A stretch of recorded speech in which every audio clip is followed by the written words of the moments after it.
Hello viewers, welcome back once again to my YouTube channel Symmetrics and Mathematics. And in this new video, we will prove two important sine and cosine value in case when the value of the angle is very small. Okay, and this angle will be supposed as alpha. Okay, so if the value of angle alpha is very small, then sin alpha is equal to alpha minus alpha power 3 divided by factorial 3 plus alpha power 5 divided by factorial 5 minus alpha power 7 divided by factorial 7. Okay, similarly cos alpha is equal to 1 minus alpha square divided by factorial 2 plus alpha power 4 divided by factorial 4 minus alpha power 6 divided by factorial 6 plus dot dot dot. Okay, we can proceed the value of sin alpha and cos alpha up to the infinity term, but only 4 or 5 term is very important. Okay, other term will be neglected due to very small value of alpha. In order to prove this, we have to use an important theorem which is known as De Moivre's theorem. In this theorem, cos x plus I sin x with any power, suppose n is equal to cos nx plus I sin nx. That means the exponents of the given term will convert into the multiplication with the angle x. Firstly, we will try to prove this theorem, that means De Moivre theorem. In case when the value of n is 1, the value of n is 2 and the value of n is 3. Okay, and after that for any value of n we can prove the same theorem. Okay, so we will try to firstly prove when the value of n is 2 and 3. Okay, let's look.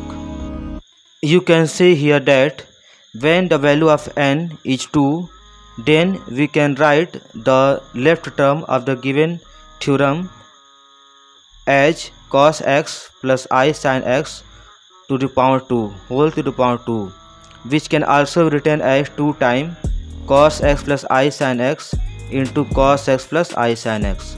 Okay, now we will try to multiply these two brackets in the normal procedure, in the normal way which we have discussed earlier. Okay, by using normal multiplication procedure we can simplify this value as you can see here.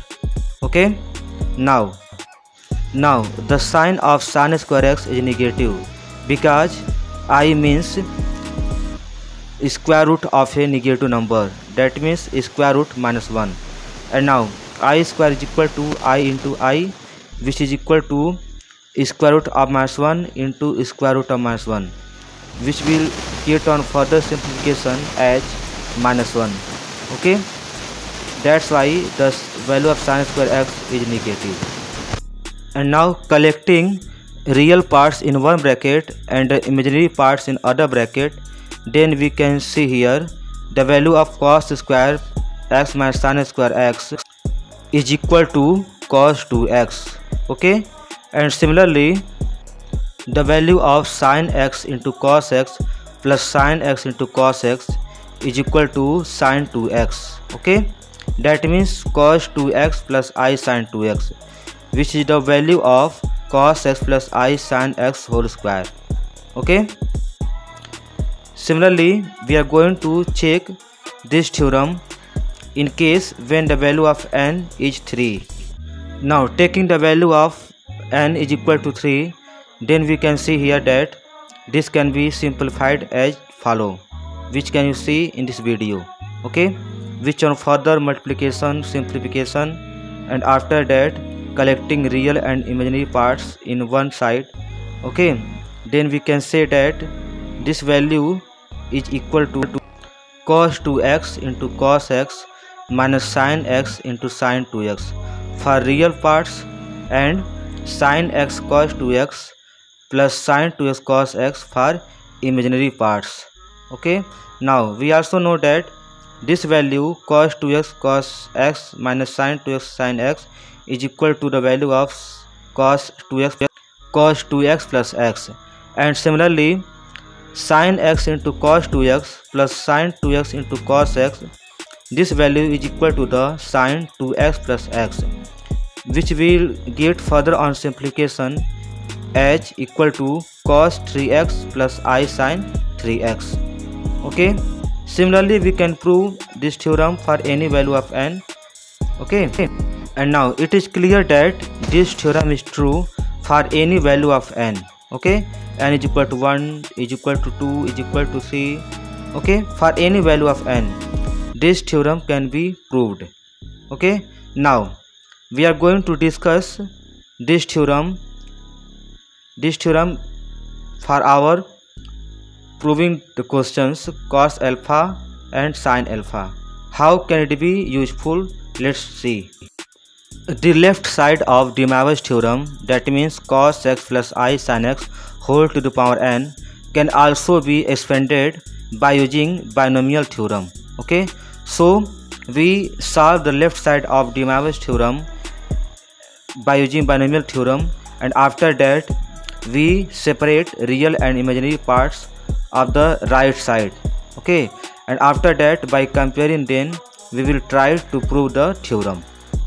Now by using binomial theorem, the left side of De Moivre's theorem can be expressed as cos for nx plus n into cos to the power n minus 1 x into I sin x, and whole to the power factorial whole value divided by factorial 1 plus n into n minus 1 into cos to the power n minus 2 into I square sin square x, totally divided by factorial 2 plus n into n minus 1 into n minus 2 cos to the power n minus 3 into I power 3 sin power 3 x, totally divided by factorial 3 plus n into n minus 1 into n minus 2 into n minus 3 cos whole to the power n minus 4 into I power 4 sin power 4 x, totally divided by factorial 4, and so on up to the last term.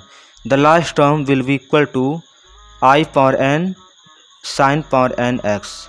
Okay, now again we can also put the value of I square, I power 4, I power 6, that means even power value of I, and after simplification we can also write the same expression as below, as you can see. Okay, and now this is the time to separate real and imaginary parts. Okay, that means we have to collect the term having no factor of I as one side and a factor having I on other side. Okay, so the value with I will be imaginary sides and the value without I will be real side. Okay, so by equating left side of binomial theorem and De Moivre theorem, we can get the value of cos nx and the value of sin nx. Okay, this value will helpful for us in order to prove the value of cos alpha and the value of sin alpha. Okay, so by separating real and imaginary parts of the given expression and equating them, then we can write them as follow, which we are going to show you. Okay, now look, when we equate right side of the binomial theorem and De Moivre's theorems with real parts, then we can see here that the value of cos nx is equal to cos power nx minus n into n minus 1 into cos power n minus 2x minus sin square x divided by factorial 2 plus n into n minus 1 into n minus 2 into n minus 3 into cos whole to the power n minus 4 into sin power 4x divided by factorial 4 plus dot dot dot.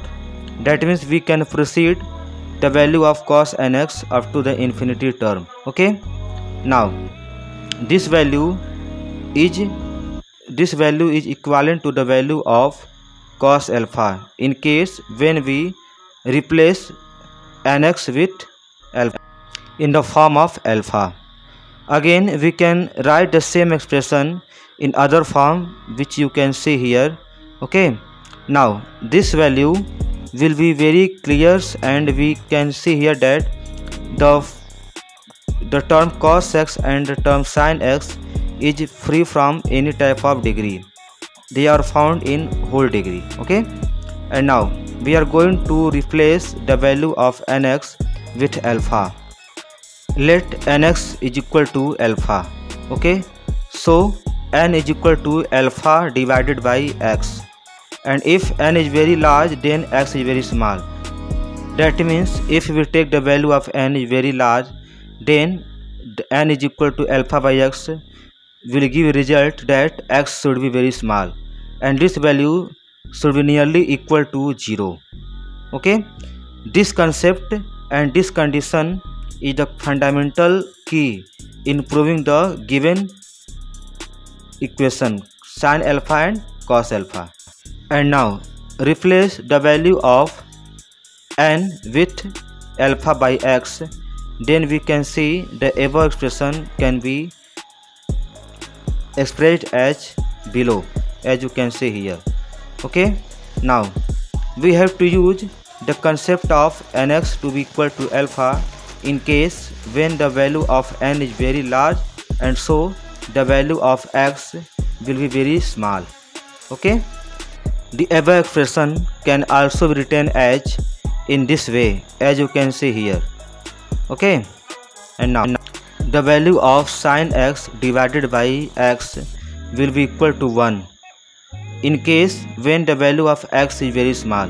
It has been proved in calculus. Okay, in case the value of x is very small, the value of cos x should be equal to 1, and the term x, 2x, 3x and so on can also be neglected, especially in the case when the value of x is very small, and this value should be small only in the condition when the value of n is very large.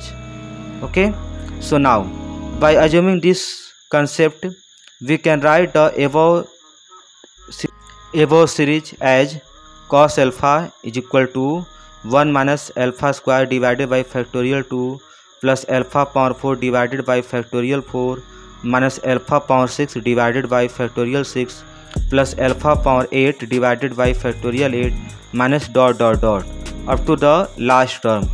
Okay, and now this is the result which we have to prove in the beginning. Okay, and similarly you can also prove sin alpha is equal to alpha minus alpha power 3 divided by factorial 3 plus alpha power 5 divided by factorial 5 minus alpha power 7 divided by factorial 7 plus alpha power 9 divided by factorial 9. If you follow the same procedure, same concept, okay, then you can also prove the value of sin alpha which we have given here. Okay, and now these two equation, that means cos alpha and sin alpha, this is very important results in case when the value of alpha is very small, that means nearly equal to 0. Okay, in such a situation we can use cos alpha and sin alpha with the term of alpha. Okay, we can neglect sin and cos, we can write only the value of alpha. Thank you very much for watching this video.